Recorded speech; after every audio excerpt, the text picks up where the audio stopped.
Buenos días para todos. Les agradezco mucho la asistencia a este evento. Realmente estamos muy contentos, muy satisfechos, porque la asistencia es muy alta. Las inscripciones, pues, definitivamente es un número muy alto, ¿cierto? Pues tenemos 2.500 inscritos. De estos, pues, normalmente asisten un número importante. Un congreso como estos tiene la relevancia, tiene la importancia de que genera redes, ¿cierto? Entonces, si bien es cierto, pues aquí compartimos algún conocimiento que está en parte en nuestra compañía, en parte en nuestros aliados, pero también en la comunidad en general. Por otra parte, lo que tenemos como expectativa es que se formen redes entre ustedes, y ese objetivo se ha venido cumpliendo, lo cual nos satisface mucho, pues, ¿cierto? Este congreso, pues, en su segunda versión, como les cuento, versión 2021, tiene como objetivo o temática principal contarles no, porque realmente es muy conocido, enfatizar tal vez en que esto va más allá del software, que no queda limitado pues a un tema de herramientas de software, y quisiéramos ilustrarlos pues de alguna manera. Entonces, voy a contarles de alguna manera general cuáles temáticas he agrupado que se estarán revisando con algunos de nuestros expositores. La primera de ellas está asociada con sostenibilidad y qué relación tiene la sostenibilidad con BIM, ¿cierto? Entonces, el primer punto sería definir qué es un negocio sostenible. Entonces, en términos muy gruesos, pues, ¿cierto? Ustedes lo saben, un negocio sostenible es aquel que tiene impacto positivo en las comunidades, en la sociedad, en la economía y en el ambiente. Entonces, habrán notado, pues, o están muy conscientes de ustedes de que estos negocios ya tienen 3 estados de resultados en esas 3 líneas que les acabo de mencionar, y no se limitan únicamente, como ocurría en el pasado, a un estado de resultados económico o financiero. De hecho, se empieza a hablar de un capitalismo verde, y ese capitalismo verde, quienes lo promulgan o lo defienden, que cada vez tiene más adeptos, hace referencia a que la economía está basada o depende de la naturaleza como tal, ¿cierto? Entonces, esta corriente habla de que los impuestos que se generen en las compañías o por aquellas compañías que impacten en huella de carbono deben ser usados, pues, efectiva y directamente para una mejor condición de ambiente. Por el otro lado, pues, seguramente habrán notado, también es cada vez más común que las compañías de tipo financieras, bancos, tienen portafolios de inversión que llaman ESG, ¿cierto? Y ese ESG está relacionado con ambiente, environment, social y governance. Entonces, es cada vez más común que se asocie el negocio en sus términos tradicionales, que eran económicos, con los otros 2 aspectos, que son personas, comunidad, y con los temas ambientales. Por otra parte, pues cierro diciendo este punto, pues, de un negocio sostenible, comentando que efectivamente las rentabilidades de estos bonos, pues, son muy altas. Entonces llama mucho la atención también que, lejos de tener un resultado en donde de pronto apostarle a la sostenibilidad o al ambiente podría causar solamente gastos y costos, efectivamente, pues, es rentable, y lo muestran, pues, estos portafolios, como les menciono. Ahora, con respecto a las métricas, también hay otro punto importante, y es que los inversores, pues, cada vez demandan más información sobre cuáles son estas métricas, cómo es que están midiendo estas compañías. Y aquí BIM, pues, viene a ser parte importante de la historia, porque desde el modelo BIM, desde el proceso inicial, es posible, pues, tener métricas del impacto ambiental en huella de carbono, consumos de agua, residuos. Entonces es importante empezar a ver este match que hay entre la sostenibilidad y el BIM. Y definitivamente estos inversores demandan cada vez más información. Y por el otro lado, pues, están los estándares. No hay un estándar nuevo, sin embargo, pues, empieza a ser cada vez más necesario, cada vez más adoptado.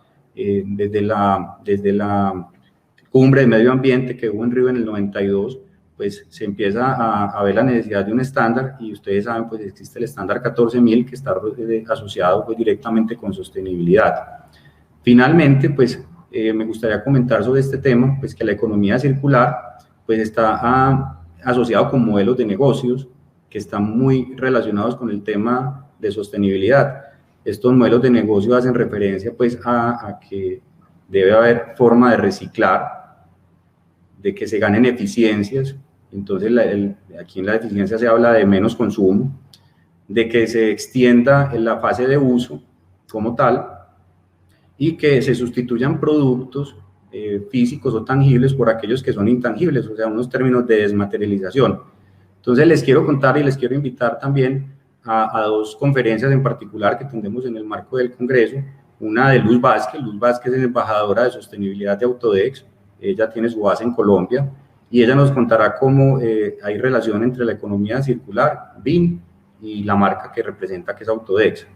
Por otra parte, Jairo Valencia, quien es gerente comercial de una compañía llamada eContainers, pues nos estará contando cómo estos contenedores que cumplen contenedores marítimos, que cumplen muy rápidamente su vida útil, porque hay ciertos estándares también que le permiten un nivel de uso pues limitado, se pueden usar, y cómo se habla entonces de ahorita de una cargotectura. Les invito entonces a estas dos conferencias. Por el otro lado está la gestión de cambio. Entonces también hemos visto importante la gestión misma del cambio. Ahí podemos decir que esta gestión de cambio, pues como lo hemos dicho siempre, pues, es apenas obvio, está orientado a las personas. Pero ¿qué ocurre? Que hemos notado que en la medida en la que las implementaciones se van ejecutando, implementaciones BIM, hago referencia, ocurre que los componentes de tecnología y los componentes de procesos empiezan a robarse un poco los recursos. Hablo de recursos de tiempo, de dinero, de energía, y eventualmente está pasando a un segundo lugar el tema de la gestión de cambio orientado a las personas. Entonces la invitación acá es a tenerlo realmente en cuenta, a que haya una gestión de cambio que realmente esté orientada a las personas, y lo otro que buscamos con esto es que no ocurra, como ocurre en algunas partes, o en algunas compañías, sobre todo de tamaño grande, en donde tal vez los niveles A y B, ¿cierto?, presidencias, vicepresidencias, no están tan enteradas de este proceso de implementación, y típicamente se les busca solamente para hitos de aprobación, de presupuestos, de inversiones, y esa desconexión realmente genera una brecha importante y termina impactando en algunos casos el alcance de la implementación o los tiempos de la misma. Entonces, también ahí pues se recomendaría pues incluir estos niveles en esa gestión de cambio. Por el otro lado, pues están los temas de las metodologías, y en esas metodologías pues hay muchas, no hay una recomendación de alguna en particular, y seguramente su compañía ya tiene una metodología de gestión de cambio. Entonces, no es que haya una mejor que otra, pero sí la recomendación es usemos esa metodología en los procesos de implementación, ¿cierto? Hay una charla que les quiero invitar también de manera especial, y está dirigida por Sandra Jiménez, quien es líder BIM en Coninsa Ramonache, una constructora muy importante en Colombia, y Luz María Correa, que es directora de gestión humana en la misma compañía. Ellas nos van a contar cómo en Coninsa Ramonache hace sentido esta gestión de cambio, y cómo esta gestión de cambio realmente apoya a estos procesos de implementación BIM. Entonces, también quedan cordialmente invitados a esta presentación. Por el otro lado, también vamos a tener un componente, o le vamos a dar relevancia importante al estándar de ISO 19650, del cual pues se habla mucho, ¿cierto? Pero ¿en qué queremos enfatizar? Si bien es cierto, los conceptos fundamentales son conocidos, ¿cierto? Es muy común que se hable, por ejemplo, de un término de CDE, de un ambiente común de datos. Cada uno he visto que hay bastantes puntos de vista sobre lo que es y lo que no es un CDE, y qué herramientas aplican o no, pero la invitación más allá de lo técnico es mirarlo como un lenguaje común, como un lenguaje de comunicación, en donde es posible entonces trabajar de forma realmente colaborativa con otras empresas, con los compañeros propios de trabajo, y en donde hasta se evitan dependencias de contratistas. ¿Cómo se evita una dependencia de contratistas con base en un lenguaje común? Pues si yo tengo muy bien definido el proceso, los formatos, ese estándar de comunicación, en caso de no tener apoyo de un contratista por la razón que sea, pues con alguna facilidad, si el lenguaje de comunicación es el mismo, pues lo podré transferir a otro contratista. Entonces el tema de evitar dependencias aquí se vuelve importante, y en la medida en la que también hagamos uso de estándares de comunicación, de intercambio de información, eventualmente también, cuando pueda ser necesario, evitaremos dependencia de fabricantes de software, ¿cierto? Entonces, si bien es cierto, algunas marcas participan con fuerza importante en el mercado, también es cierto que, y lo hemos notado en los últimos meses con esta pandemia, los cambios ocurren de manera imprevista y de manera impactante. Entonces la recomendación ahí es también empezar a ver cómo se evitan dependencias de contratistas, pero también de fabricantes de software. Entonces simplemente tener en cuenta un formato de comunicación estándar como un IFC o un formato de BCF es importante para que cuando algo ocurra, y no lo podemos prever, hasta de pronto una decisión propia de la compañía, pues se tenga como migrar y no se tengan impactos importantes. Por el otro lado, pues esos estándares también han resultado traer unas mejores prácticas. Habrán visto que las herramientas de software, los CDEs en particular, cada vez ofrecen o prometen estar más alineados con esta norma. Entonces, de esa manera, lo que se entiende es que del software mismo se pueden entender mejores prácticas, aprender mejores prácticas, pero en particular de la norma. Entonces, aparte de verlo como un lenguaje común, entendemos que este uso de la norma pues nos va a traer unas mejores prácticas en cuando haya dudas de cómo hacer una cosa de una forma o de otra. Y por el otro lado, hablando en términos de adopción, pues habremos notado también que aunque la norma está disponible, pues tiene sus 4 partes. Una de ellas, por ejemplo, habla del modelo de gestión de la seguridad en la información, y de alguna manera pues empieza a ser no tan fácil poner en práctica eso que nos pueda decir la norma. Entonces vienen otros temas asociados con esta adopción, y es como por ejemplo cuando queremos ver el área de diseño, el área de construcción, no como unas islas de la compañía, sino como realmente integradas con la misma. Entonces el lenguaje de comunicación con áreas como jurídica y financiera empieza a complicarse un poco.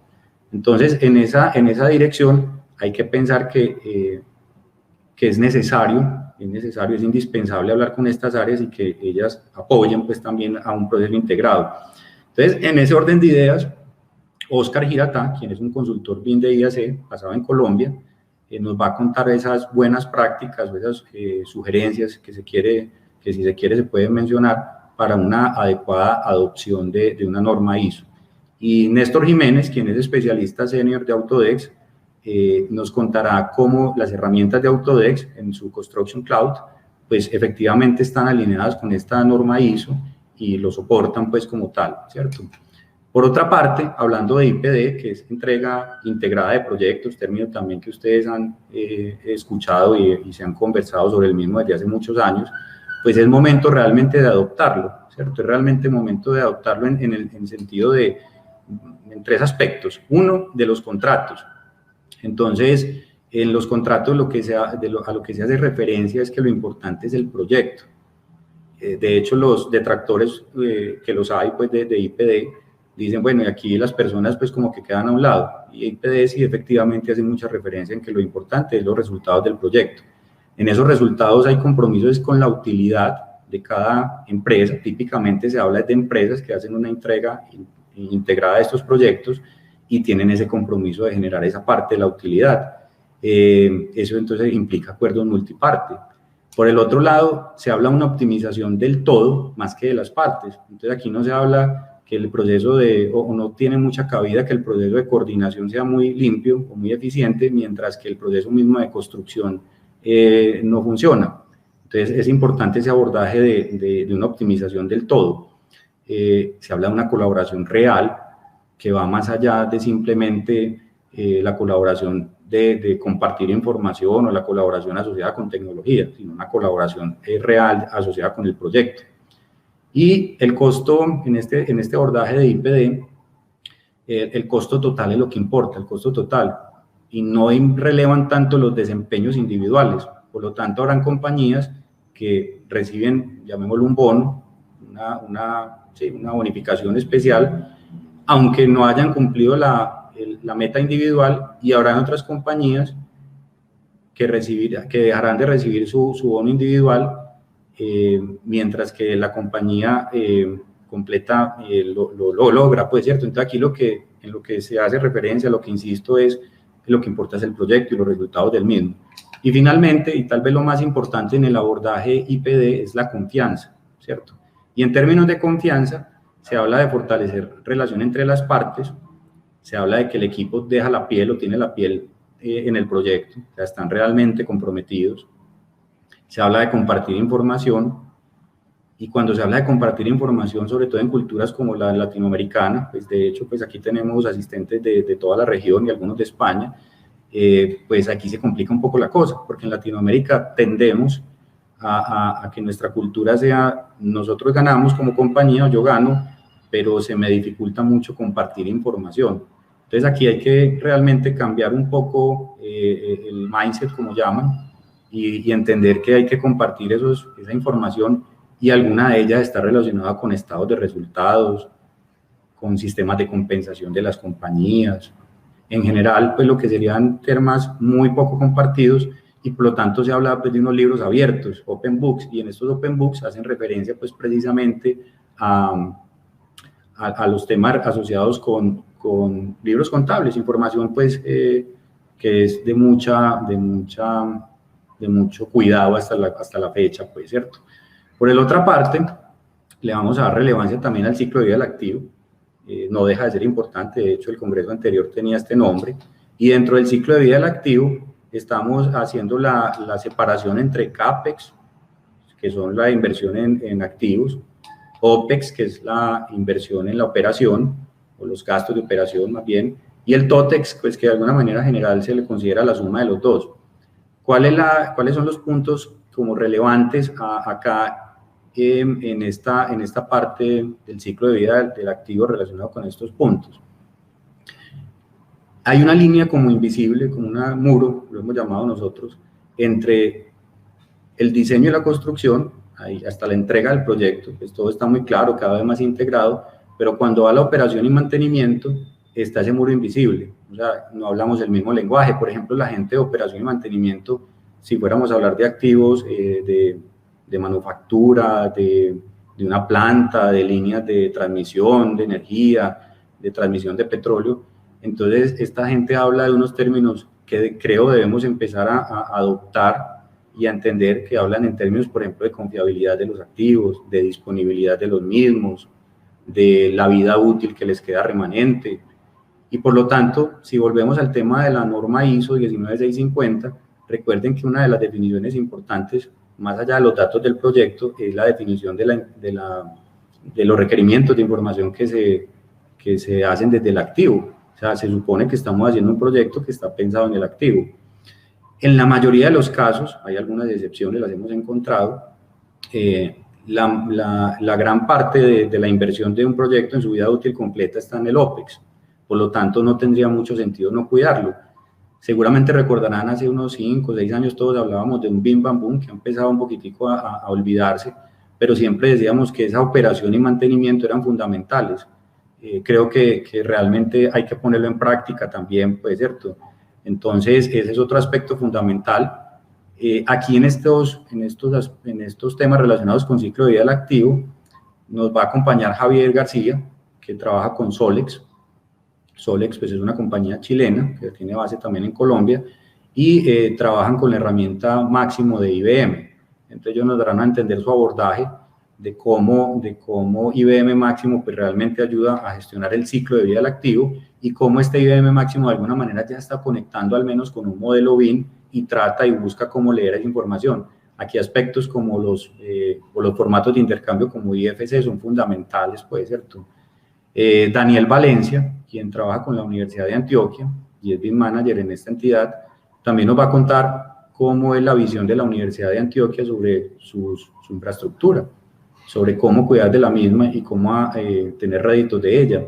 Entonces también esto pues está basado en un background pues de BIM. Este par de conferencias pues totalmente invitados. Y ahorita realmente en este momento recuerdo que olvidé mencionarles que en la parte de IPD nos va a acompañar Leandro.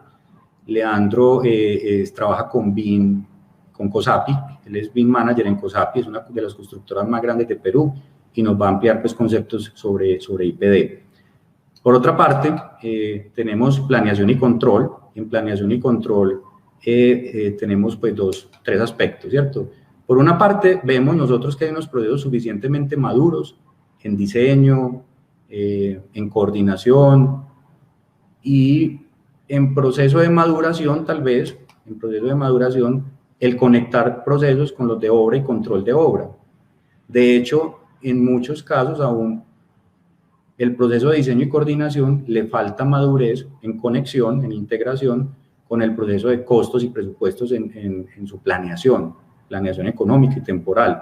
Entonces, hemos visto que en algunos casos no se conecta el modelo BIM, está aún sin esa conexión con la parte de presupuestos, de tiempo y de dinero. Ahí pensamos que hay una oportunidad grande y de hecho pues el mercado lo requiere, pues, ¿cierto?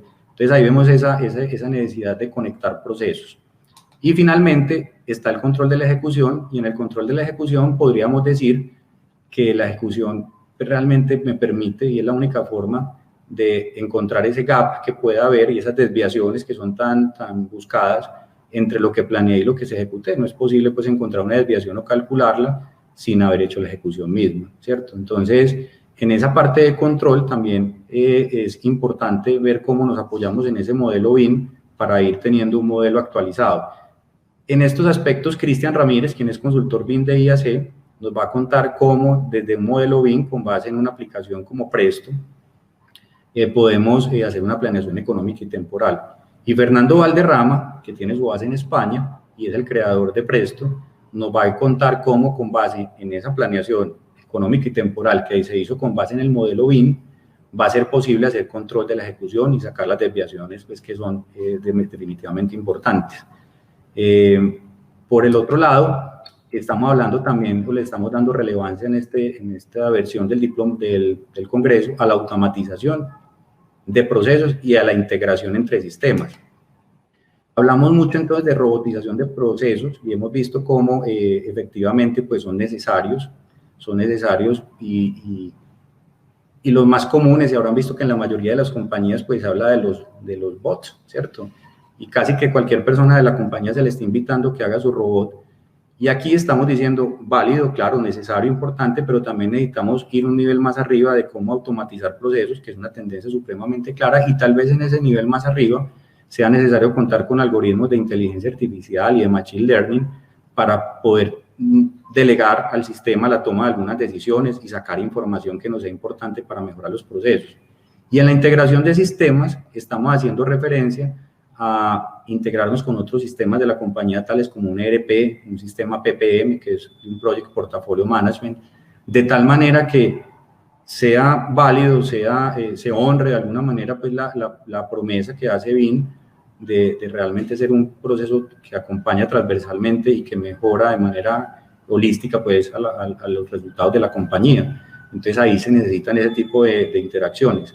Para esto, Gilbert Botía, que es ingeniero de capital en IEB, Ingeniería Especializada, nos va a contar cómo han automatizado algunos procesos de ruteo en 3D para las estaciones eléctricas. Y Edwin Marín, quien es ingeniero de proyectos de CIBAR, ambos con base en Colombia, nos va a contar cómo la plataforma de Autodex, que es Forge, permite hacer este tipo de robotización, de automatización de procesos y de integración entre sistemas. Los invito entonces a este par de conferencias. Por otra parte, en temas de realidad virtual y aumentada y su relación con BIM, pues lo primero sería decir que tienen una aplicación de forma transversal al ciclo de vida del activo, temas asociados con entrenamiento para la operación son fundamentales. Este entrenamiento tal vez más asociado con la realidad aumentada, la operación más asociada con la realidad aumentada y el entrenamiento con la realidad virtual. Y aquí vamos a tener dos invitados muy especiales. Elizabeth Guzmán tiene su base en Estados Unidos, trabaja con la compañía Unity y nos va a contar cómo Unity Reflect, una solución particular pues, de Unity, soporta procesos asociados con diseño y con coordinación. Y Daniel Rojas, de 3GO, compañía colombiana, nos va a contar cómo la realidad virtual y aumentada soporta procesos de operación y mantenimiento en campo. Entonces, muy invitados a este par de charlas. Finalmente, les invito a revisar esta charla que nos va a facilitar Diego Giraldo. Diego Giraldo trabaja con la empresa de desarrollo urbano, EDU, y con respecto a BIM infraestructura, lo primero es que en el estado actual podríamos decir que se tiene todos los conceptos de la construcción vertical que ya están muy adoptados, son igualmente aplicables. La norma mismo no tiene una diferencia entre infraestructura y construcción vertical, es totalmente aplicable. De pronto ha hecho falta desarrollo en los sistemas CAD y de pronto nos ha hecho falta mirar otras alternativas de sistemas CAD que ya estaban desarrollados, ¿cierto? Entonces, en ese orden de ideas, podríamos decir que para la infraestructura, el momento de BIM, pues definitivamente es ahora, no quiere decir que todo el mundo esté en ceros en BIM, de hecho, pues Diego y su entidad han avanzado muchísimo, y dentro de lo que es importante relevar con el EDU es que gran parte de este desarrollo se tiene una orientación a lo social. Entonces, les invito muy especialmente también a esta charla en donde en general la idea es ir hacia un BIM de infraestructura, en donde consideramos que las herramientas ya están suficientemente maduras, en algunos casos en proceso de desarrollarse los otros, pero que los conceptos son igualmente aplicables. Eso pues es mi invitación, de nuevo muy contentos pues por tener una asistencia tan alta, unas inscripciones tan altas, les invitamos a estar conectados y a seguirnos en las redes. Este seguimiento en redes les va a permitir a ustedes tener acceso a algunas premios especiales, por ejemplo, algunos de ellos estarán asociados con el acceso a la plataforma, que la academia, pues aprovecho y les cuento, está muy al día con este desarrollo, y también algunos relacionados con un diplomado BIM que estaremos arrancando próximamente.